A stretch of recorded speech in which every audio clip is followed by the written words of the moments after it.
নাই এতিয়া একো ক'ব নালাগে, কিন্তু লগা হ'লে আমি যিকোনো পৰ্যায়লৈ নামিব লাগিব। প্ৰয়োজন হ'লে সেই ছোৱালীজনীক আমি কি নাম আছিল ছোৱালীজনী? বৰষা। বৰষা।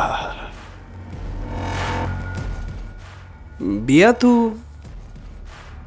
আমাৰ মাজনীৰ লগতেই হ'ব লাগে।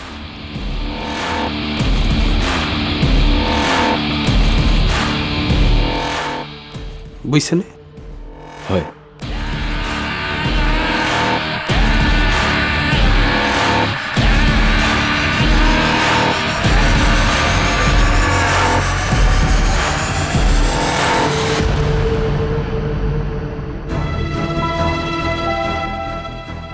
হৈছে কি?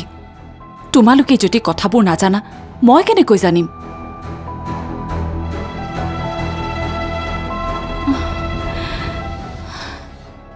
হঠাতে কি হ'ল তাৰ? সি কিয় ক'লে বৰষাক বিয়া নকৰাওঁ বুলি?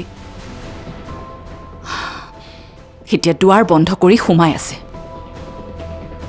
ইমান নক কৰিলো নুখুলিলে। ৰুদ্ৰই বৰষাক এইকাৰণে বিয়া নকৰা বুলি কৈছে কাৰণ বৰষাই বিয়া হ'ব বিচৰা নাই। কিয়? এই কিয়টোৰ উত্তৰ আমিও বিচাৰি পোৱা নাই।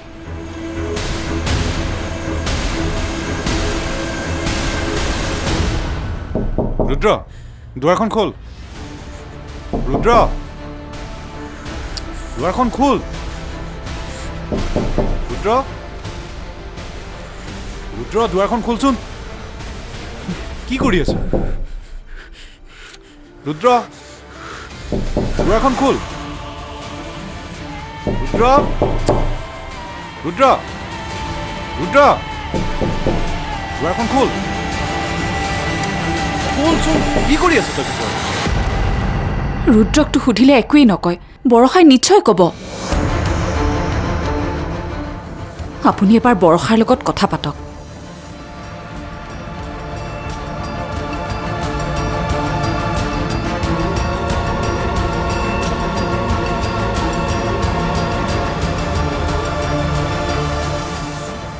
ছাৰ, এইবাৰ কিন্তু আপুনি একেবাৰে আচল জেগাত আঘাত কৰিছে। মিডল ক্লাছ মানুহৰ দুৰ্বলতা এইটোৱেই। ৰুদ্ৰৰ মন ইমান সোনকালে সলনি হ'ব বুলি ভবাই নাছিলোঁ। ৰুদ্ৰহেনো কি কৰিব? বৰষাৰ দেউতাকজন আৱেগিক মানুহ। ইফালে সিফালে দৌৰি পইচা ধাৰ কৰি যোগাৰ কৰি ফুৰিছে।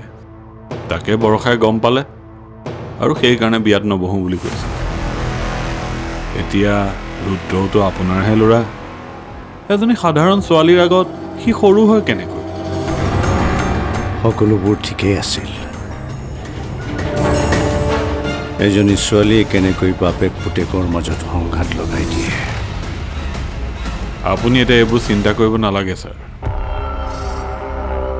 বৰষাৰ চেপ্টাৰ এতিয়া দি এণ্ড। সিটো এতিয়া ইন্দ্ৰজিৎ গগৈৰ ছোৱালীক বিয়া নকৰাও বুলি কৈছে। সেইটো ৰুদ্ৰই কোৱা নাই ছাৰ, সেইটো তাৰ বয়সটোৱে কৈছে। এনেকুৱা বয়সত এনেকুৱা হয়েই। হৃদয় ভাঙে, কষ্ট হয়, তাৰ পাছত আকৌ যোৰা লাগিলে।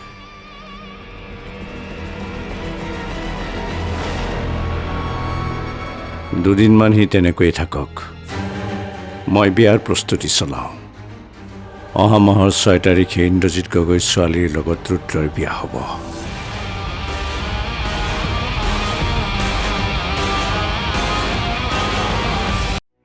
বৰষা যেতিয়া